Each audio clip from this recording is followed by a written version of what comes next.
bulletin, every one of our hymns has the word love in it. Every one. And the theme of today's message is titled Ruth's Loyal Love. So there's a theme today on love. And as you can tell from this story of Ruth we've been studying, there is a sense to where it could be called a love story. But I don't use the word story so much because that implies something that's not really true. So I really call it a love account. So, but that's just my preference to that. Now, while this screen comes up here, I will flip to there. Make sure it comes up.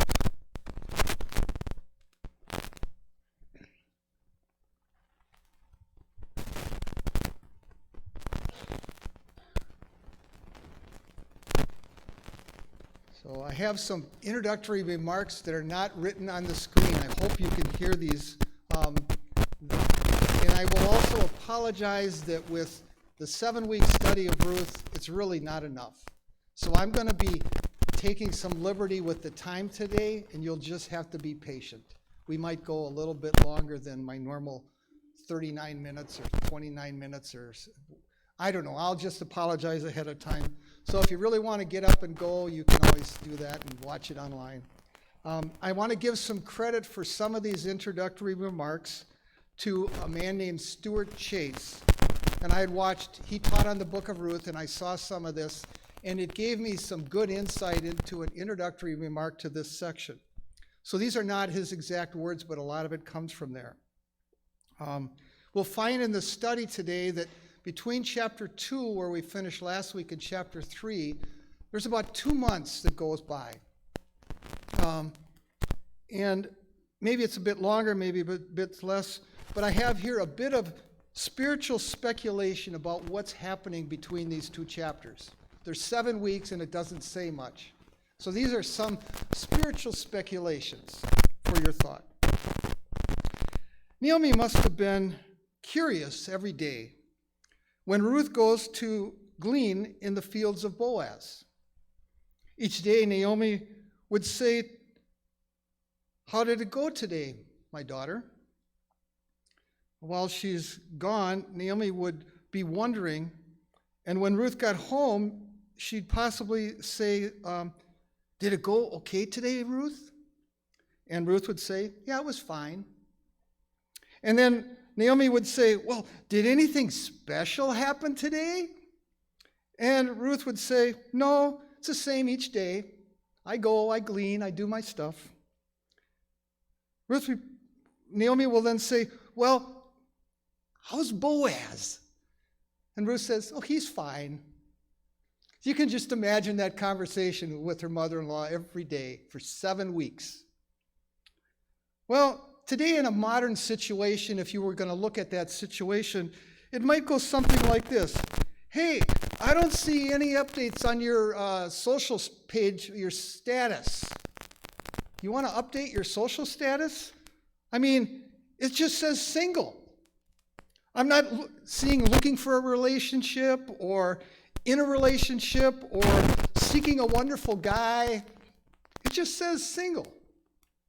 Come on, Ruth. It's been almost 2 months and nothing's happening." So you can see how that might happen, and see I'm speculating here. Well, for today's message from the Word, I'm going to take some liberties, and I'm going to move from teaching, which is so we can learn what the Bible says, to preaching so that others can apply it, to meddling so you can apply it. So some of the applications will affect us directly in the way we choose to live our lives for the Lord. So those are some introductory comments, and I will have more as we conclude. Today we're in week 5, Ruth's Loyal Love, chapter 3, verses 1 through 18. This happens to be the shortest of the 4 chapters, and in case you want to figure this out, you can read the entire book in less than 15 minutes. There's 85 verses. It's easy to read. hopefully you're doing it multiple times. And again, thinking differently and thinking God's way. So this is number 5 of our study of the book of Ruth. As we review last week's study, and I'm trying to keep it compressed, remember the details, go online and look at our website. So everyone was doing evil in their own eyes by doing what was right in their own eyes. Whatever I think is right, I'll do it. That was the idea from the book of Judges. And God says about this, the sons of Israel did evil in the sight of the Lord, and they served the Baals. Doing whatever you want is not right. The basic outline of the book in these 4 chapters is loyalty, industry, loyal love, and blessings. Here's a study briefly of what we looked at. In the days of the judges, a famine occurred, and the man decided to take his family to Moab. The man died, and his 2 sons married Moabite women, and after 10 years, the 2 sons also died, leaving 3 widows, Naomi, Orpah, and Ruth. Naomi hears the famine's over and starts to return to Judah. On the way, he asks her 2 daughters-in-law to return to Moab. Naomi reasons with them why they should return to Moab, and Orpah leaves, but Ruth clings. And then Ruth's beautiful testimony of loyalty is given in chapter 1. Naomi and Ruth finally return to Bethlehem. Last week, we looked at Ruth taking the initiative. Ruth works hard and is noticed by Boaz. Ruth meets Boaz. Boaz eats with Ruth. Ruth is blessed and tells Naomi about the day. And that's where we finished last week. Ruth continues to follow closely Naomi and Boaz's advice to glean. We see this in the very last verse of the chapter 2. This continues to the end of the barley harvest and the wheat harvest. And during this time, Ruth lived with Naomi.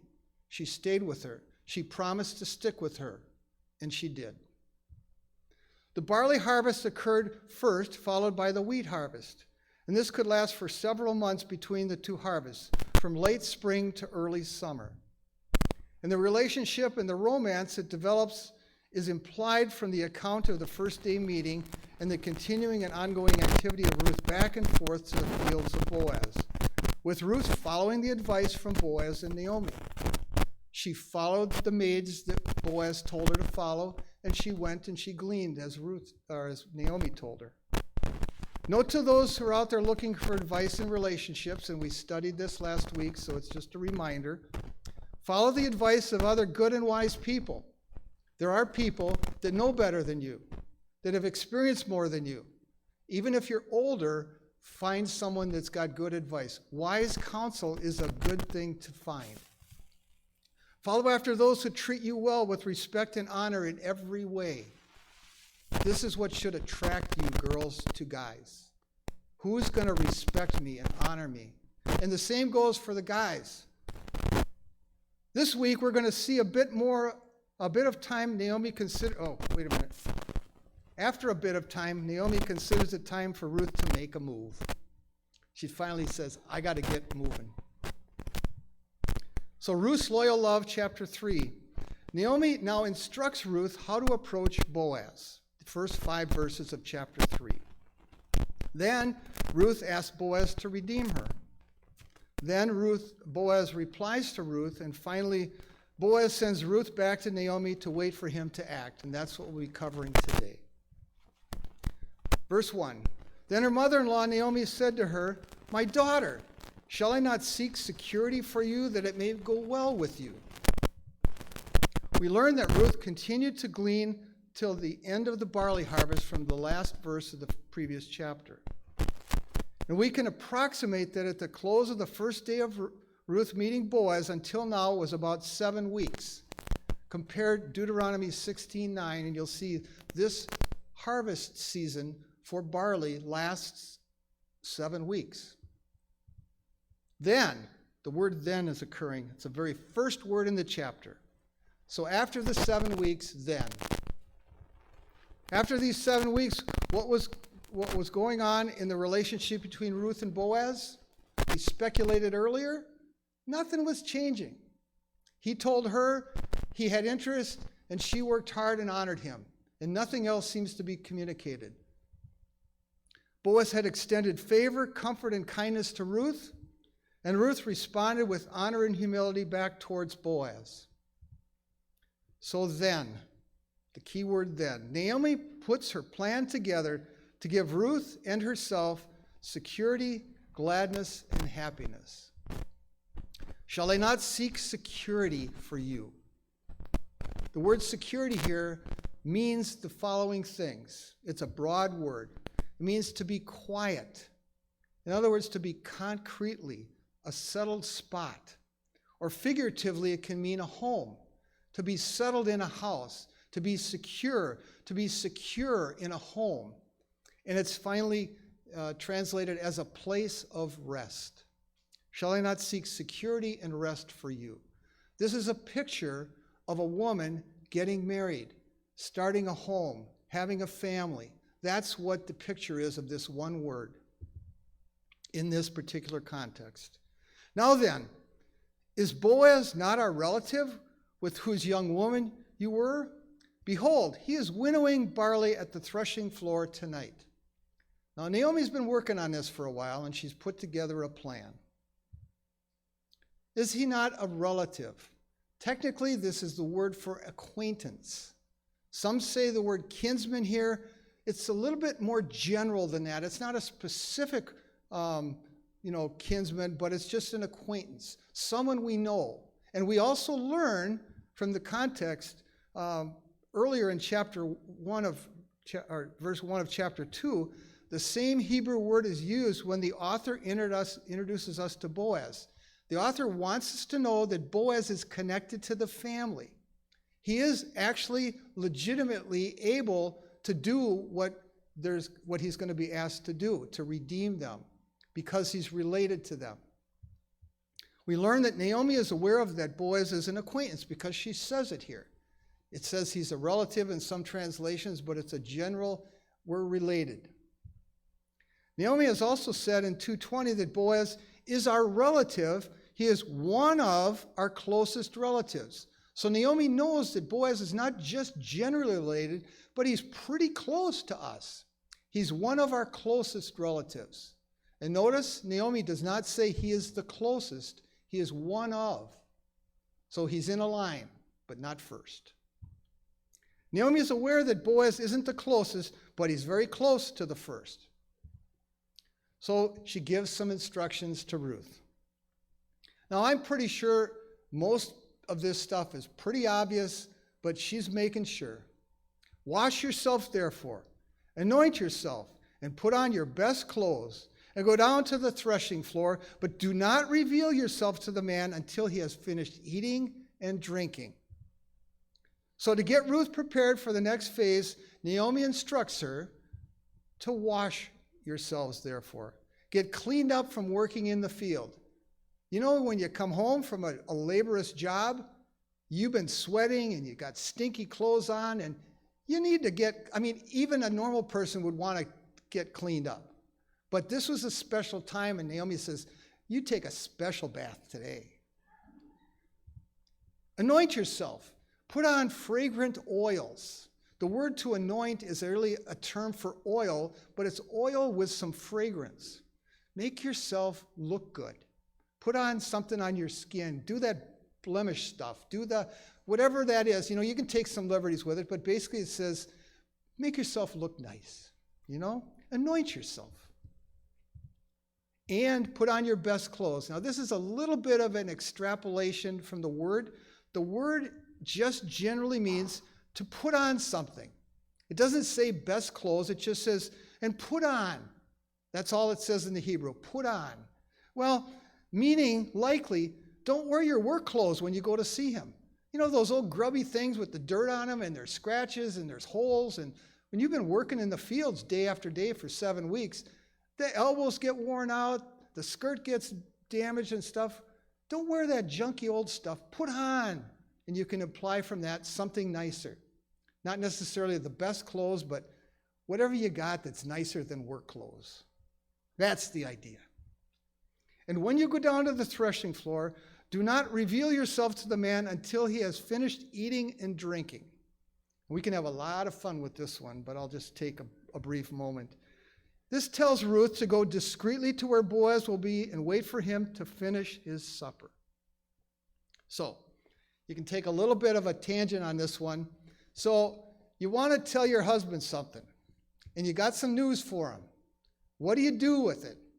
Do you come right in there and say, now why weren't you, when he comes, why weren't you, or do you just say, no, you know what, I'm going to sweeten him up a little bit, give him a nice meal, let him sit down, let him get comfortable, let him watch his basketball game or his football game, and then at the very end kind of sneak over there and cozy up and says, hey, can I talk to you about something? See the way that is? It's wisdom from Naomi to her. It says, don't just jump right in there. Take your time. Soften them up a little bit. Make them feel good. That's kind of the idea. A little bit of liberty there, but I think that's probably pretty accurate. And it shall be when he lies down that you shall take notice of the place where he lies. And you shall go and uncover his feet and lie down, and then he will tell you what you should do.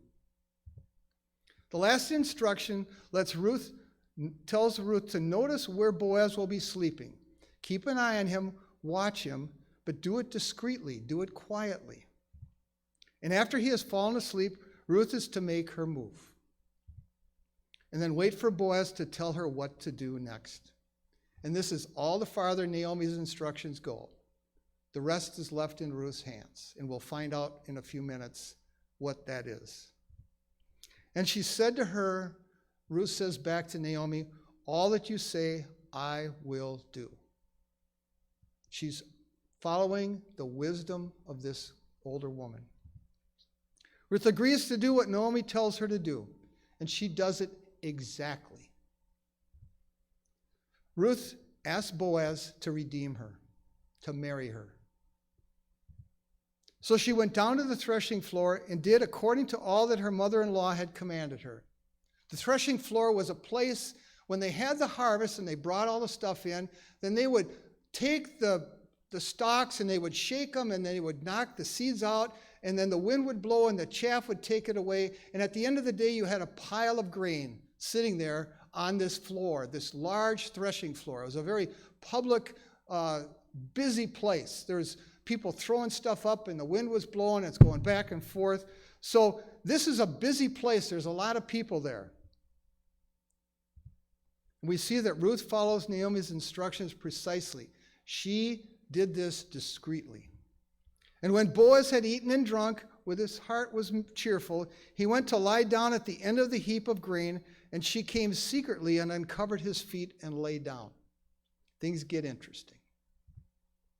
Boaz had eaten his supper and was in a good mood. So he had eaten and he had drank his favorite coffee or his favorite tea or whatever he drank, and probably at this point he was sitting back wanting to take a little nap, and then he says, it's time for bed. That's kind of what the sequence is here. Boaz then went to lie down at the end of the heap of grain. This was a very common routine for the owner of the land and the crops to lie down next to his crops for the purpose of added protection. He owned that land. He owned the crops and the property of it, and he wanted to make sure it was safe and protected. So he personally slept right next to the pile of grain. He would put his head on the crops. Maybe they had pillows, I don't know, but at some point he had his feet extended away from the pile. So you imagine this great big pile of grain, and he's sitting there with his head on the pile of grain and his feet sticking out, and he'd cover himself with a blanket or some type of a covering that was dragged over him to keep him warm. Because it's cool in the evening. Wind is blowing and he wants to stay warm. And he went to sleep. And she came secretly and uncovered his feet and lay down. Here we see Ruth following Naomi's advice. And it happened in the middle of the night that the man was startled and bent forward, and behold, a woman was lying at his feet. It happened in the middle of the night. The Hebrew says it happened at halftime, halfway between sunset and sunrise. Some people think that's midnight. Depending on your calendar, you can look at it. But it's basically saying halfway through the night, this happened. Middle of the night is a very good translation of that, halfway through. That the man was startled and bent forward and started to tremble and quake and sit up. Now, some of you have probably known people who are active sleepers, okay? Who get very startled when they're woken up in the middle of the night. And some even wake themselves up. But this is a very Hebrew word, very active word to be, startled and to twist around. And you can imagine all the different concoctions that are happening because you've been sleeping and now you're waking up and you're just going, what the heck is going on? Think about that. He twisted around, It isn't just bending forward, but, your bodies are all out of whack and you don't know which way is up and down. This describing of how anyone would react when you are woken up in the middle of the night. And behold, wow, a woman was lying at his feet. Now remember what it's like when you're woken up and don't fully comprehend what's going on.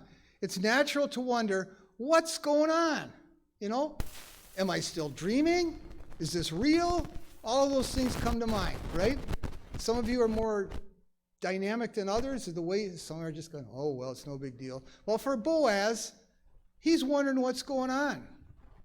So he says, who are you? And she answered, I am Ruth, your slave. Now spread your garment over your slave, for you are a redeemer. Remember, again, it's the middle of the night, and it's very dark. So you don't see it very clearly, if at all, except for possibly moonlight. They didn't have electricity. Now they may have some lamps and stuff, but it was pretty dark there, So he wasn't quite sure who it was. And maybe he had stuff in his eyes, how you have to rub your eyes and, so all those things can be speculated on. But it's basically, I don't know, who are you? And we look at the text itself, it says this. Literally it says, who? You? It's very emphatic. It doesn't say, who are you? It says, who? You? So being emphatic means it's forceful and a decisive question from Boaz. He really wanted to get to the point. Who you? That's the way it comes across in English and in Hebrew. This is following Naomi's instructions exactly, but now Ruth takes over. This is as far as Naomi got her. Now it's up to Ruth. And so Ruth answered and said, I am Ruth. Giving her name first will help Boaz as he's waking up to get the critical information first. She didn't go through a big, long dialogue. She basically says, I'm Ruth. I'm Ruth, your slave. The word here means a handmaid or a maiden. It's a statement of humility. I'm here to serve you. Now spread your garment over your slave, for you are a redeemer. Again, the same word there for your handmaid, your maiden. A formal request officially for Boaz to extend his protection to her, to marry her, and to redeem her. She's asking him to marry her. Spread your garment. The garment is actually the Hebrew word for a wing or a covering or a border or a shirt. The word usually carries a positive connotation when it's used in the Old Testament. God would be bearing his people under his wings, and he would be giving them deliverance, sheltering them, healing them, and giving them security. It's usually in that positive context. Now, the word has some negative stuff, but this is the context of the book of Ruth, so we'll look at it this way. Spread your wing over me. Spread your covering over me. Give me your deliverance. Give me your shelter. Give me your security. Give me your rest. That's the idea. By just taking the request to him, I uncovered your feet, now you cover me. Remember, Boaz offered blessing toward Ruth in chapter 2 using the metaphor of wings. We saw this earlier. May the Lord reward your work and wages be full from the Lord, the God of Israel, under whose wings you have come to seek refuge. Ruth remembers this from Boaz. And Boaz probably also remembers it. And Ruth said, Boaz, you asked the Lord to extend his wings over me to give me refuge. I'm asking you to be the answer to your own prayer. That's what she's doing. Extend your wings over me. Cover me. Like you asked the Lord to do for me. You be the answer to your own prayer. For this reason, we see this as Ruth requesting this. It's appropriate for her to do it because Boaz had asked for the Lord to do it. Some misread into this an inappropriate or immoral solicitation, which is not what the text is indicating to us. This is not a request for sex. This is not anything dirty and ugly and unclean. This is an upright situation. Consider this. The Bible is true and candid whenever inappropriate behavior occurs. So if there were anything wrong about this behavior, it would be recorded for us. The Bible openly talks about David's sin, about the sin against Tamar, against the other sins that men do to women. This is not here at all. The text does not allow us to read into here something like that. This is an honorable situation. Boaz and Ruth have been nothing but honorable and excellent in all their interaction and behavior. And the testimony of the book confirms that for us. Now Boaz replies to Ruth. Then he said, May you be blessed of the Lord, my daughter. You have shown your last kindness to be better than the first, by not going after young men, whether poor or rich. Boaz appears to be genuinely overcome by this situation. He is obviously shocked and stunned by this because as he woke up, but now as he's thinking about it, he's overwhelmed by this situation. He's overcome. He is overcome and he sees her kindness, the Hebrew word for hesed, or her loyal love, being extended to him from her. And that's where I got the title for this chapter, from this word, hesed. Her loyal love is extending to Boaz. And he's overwhelmed by it. The reference to going after young men indicates that he is much older than Ruth. I'm not a young guy anymore. You're much younger than me, is the implication of that phrase. Ruth is attracted to Boaz's character. His age and wealth is not what is primarily drawing her to him. Your social status should make no difference with real love. It's the character of the person that should make all the difference. So now, my daughter, do not fear. I will do for you whatever you say, for all my people in the city know that you are a woman of excellence. Boaz is accepting Ruth's request with a qualification that'll come in a bit. Boaz is also restating what has drawn his attention to her. This is why I'm interested in you. What is it? All my people in the city know that you are a woman of excellence, a woman of virtue, a woman of character. We find nothing in this book. You can look at the book of Esther and you see how pretty she was and how gorgeous she was. This book does not tell us a single thing about what Ruth looked like. Not a single syllable about what she looked like. But what her heart was like and what her character was like and what her life was like is underlined with bold, bold underlines. She is an excellent, virtuous woman. And Boaz was attracted to that. I referenced the idea of Ruth's excellence earlier in our study. We did this before, indicating that the writing of the Proverbs 31 about an excellent woman is likely based upon women with such character as Ruth and other women throughout the scriptures. As the author is writing the book of Proverbs and he's writing these things about the excellent woman. An excellent woman who can find, is the way it begins in chapter 31, verse 10. Who can find a virtuous woman, an excellent woman, a quality woman, A woman whose heart is there. It's very attractive. Who can find that, is the idea. Well, here she is.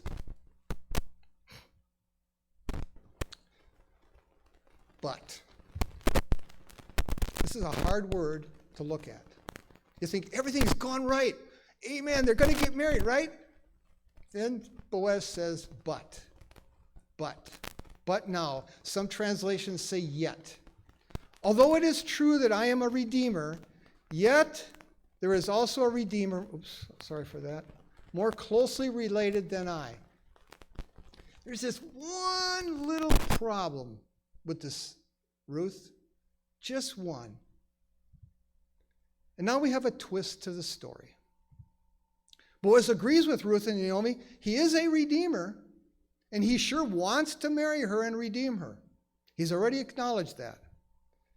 But now, or yet, there is someone else who has the first right of redemption. Boaz has such high moral character that he will not short-circuit the laws and commands of the Lord. He will not cut corners. He will not take a shortcut. He will follow the word of the Lord. Even if obeying the law of the Lord would seemingly not give him what he wants the most. Even if. Boaz is following the principle that the love for God drives him to obey God. My obedience follows because I love the Lord. And Ruth, I love you, and I'm going to obey him first. That's important. There is no shortcut to blessing. Boaz knows that if he truly wants the blessing of the Lord, he needs to follow the law of the Lord and obey all of his commands. There's no shortcut to blessing. Follow the law, follow the word. That's how you get blessed. So since Boaz knows there is a closer redeemer who has the first right of redemption, Boaz needs to honor this.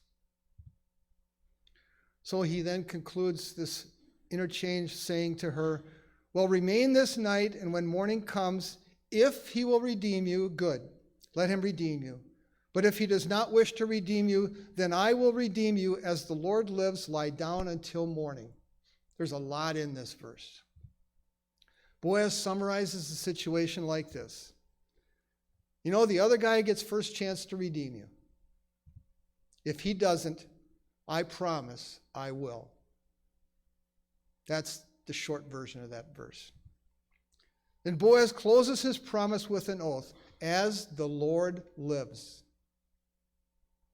He's promising to the Lord that he will obey. He instructs Ruth then to lie down until morning so that they can keep this as private as possible. Boaz sends Ruth back to Naomi to wait for him to act. So she lay at his feet until morning and got up before one person could recognize another. And he said, do not let it be known that the woman came to the threshing floor. Again, this is to keep the situation as private as possible, so that no gossip or stories will be spread about their interaction. Have you heard what Ruth and Boaz did last night? Did you hear about this? Did you hear about that? You can imagine that just flooding through. You don't need social media for that to spread. It'll spread through the city like wildfire. The rumors about what they did, and they were alone, and they did this, and they did that. Boaz wants to keep that private. He wants to respect her character and his character for what might come later. If the other guy redeems Ruth, then he won't have to explain why Ruth went to Boaz. Okay? He wants to honor that other guy. Nothing bad happened here. Don't let people start gossiping. Keep it quiet. And then he says, do not let it be known that the woman came to the threshing floor. Do not let it be known. Literally, it must not be known. So think about that. This is likely being said to Boaz's closest person in charge. So Boaz is sleeping there, and do you think he's really all alone? probably his closest friend, a person he trusts, is there with him to keep an eye on things. So he's talking to him now, I think. This is my reading into it a bit, but he's saying, I want you to keep everything quiet about this. And if you hear something starting to spread, you quench it. Keep everything quiet. Again, he says, now give me the shawl that is on you and hold it. So she held it and measured 6 measures of barley and laid it on her. Then she went into the city. Now Boaz is giving Ruth a small token of his promise. So you can look at this today. This might be an engagement ring, or this might be some little token or gift to say, you know, I'm promising to come and marry you if I can and all that. It's kind of that kind of idea here. It's a token. He gave her 6 measures of barley. This is likely a much, much smaller portion that he had given Ruth earlier. Remember in chapter 2, we saw it was a huge bushel basket full of stuff. This is just a little thing that she's going to carry as she tips up her cloak, and he gives her 6 measures. He's not giving Ruth a lot since Boaz is intending to take care of his promise the next day. He knows she's not going to need it for very long because he's planning that day to marry her, okay? So she's not going to need those 6 measures to last very long. Maybe this is just enough for her and Naomi to have breakfast, you know? That's all they're going to need. I'm going to take it the rest of the way. That's kind of what I think is happening here. So in effect, this is remindful of the principle from the Lord's Prayer, give us this day our daily bread. So he gives her enough for a day. That's all you're going to need, because after that, I'll be there. That's my thought on what it might mean. I've read and personally agree that Boaz chooses 6 intentionally. There were 6 days of work, and then the 7th day was for rest. Boaz has given Ruth 6 measures of work, and the next day he will give her rest. So the numerical significance of 6 here, I think, matches this idea. You know, I'm not reading it in too much, but it's probably a little bit speculation, but it sure matches with the pattern of work and rest, the 6th and the 7th day and the rest that's promised. So just, I think that's what it is. Anyway, when she came to her mother-in-law, she said, well, Naomi's saying, okay, how did it go, my daughter? And she told her all the man had done for her. You got to imagine what Naomi's night was like. She's sitting at home, she's waiting. She's probably up there churning and spinning her fingers and wondering what's going on, what's happening, what are they doing, what's happening. And she's just anxiously awaiting, and here comes Ruth. Naomi is anxious to hear how things went. Ruth tells her all that had happened. She didn't want to leave out any. Naomi wanted her to tell me all the details, every little thing. Tell me the whole story. She also said, these 6 measures of barley he gave to me, for he said, do not go to your mother-in-law empty-handed. Ruth adds, these 6 measures of barley were given to me. And then Boaz said, do not go to your mother-in-law empty-handed. Well, what's that about? Remember Naomi's bitter words upon returning to Bethlehem a few weeks earlier? Remember what she said? I went out full, but the Lord brought me back empty. Now, Boaz knew that. Everybody probably knew it. Naomi felt like she was empty. Boaz is helping to get Naomi restored and redeemed from her perceived emptiness to a place of fullness and pleasantness. And then she said, wait, my daughter, until you know how the matter turns out, for the man will not rest until he has settled it today. Naomi realizes that her hopes are close to being answered. She knows the character of Boaz and what he said he will do. Boaz will settle it today. He will complete it. He will accomplish it. He will bring it to pass. So just a few applications from this message. And one more. I have a few of these that are not on the slides, so you'll have to bear with me as I go through that. Now, the recommendation from Naomi to Ruth is not to be looked at as a model for any parent who is giving advice to her daughter today. Okay? Please be careful. You don't read into this, well, this is what I must do today. I must copy everything Naomi told her to do. Consider this. The situation and conditions of the land and the people and the customs were much different. to tell my daughter to just get dressed up, sneak into her boyfriend's bedroom, and slip under his blanket would be totally irresponsible and reading these events incorrectly. The text is not telling us that. And some people, abusing God's word, read into it so much of that stuff that it's sickening. This is an honorable situation. So don't read into this and create this kind of application. This has nothing to do with God's intention here from this text. But like Boaz, we should never ignore any of God's instructions. There can be no shortcut to God's blessing apart from obedience to his commands. If we love the Lord, our hearts will want to obey his word. Consider from Psalms, how blessed is the man who does not walk in the counsel of the wicked, nor stand in the path of sinners, nor sit in the seat of scoffers. For his delight is in the law of the Lord, and in his law he meditates day and night. And he will be like a tree firmly planted by streams of water, which yields its fruit in its season, and its leaf does not wither, and in whatever he does, he prospers. So, do you want to be blessed? Do you want to be firmly planted in your life? Do you want to prosper? Then love the Lord and follow and obey the word of the Lord.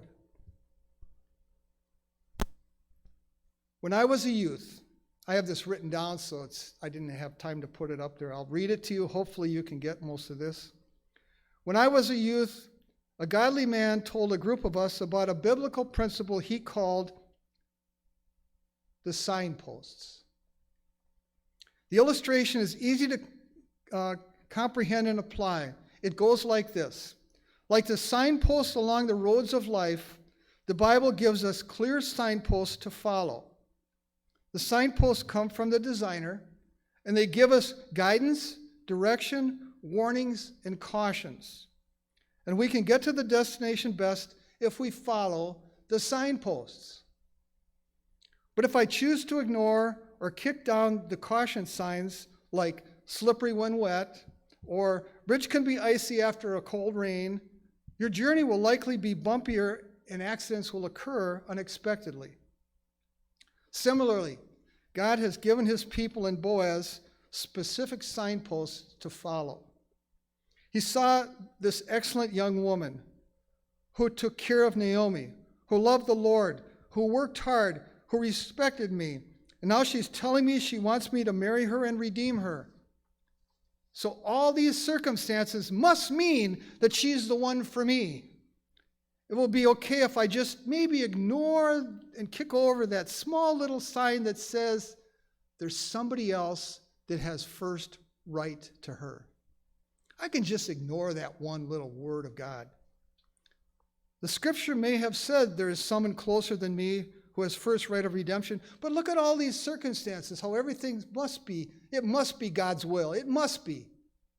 You see how that can happen to any one of us in any situation? So, do not think, but hey, all these circumstances must be more authoritative than that one small little red flag. So I might just need to take a shortcut to find God's blessing and grace and fortune for me. May we be like Boaz. Don't kick over the signposts from the word. Don't let your circumstances determine the meaning of the word in your life. Rather, let the word of God determine the meaning of circumstances in your life. May God bless his word today.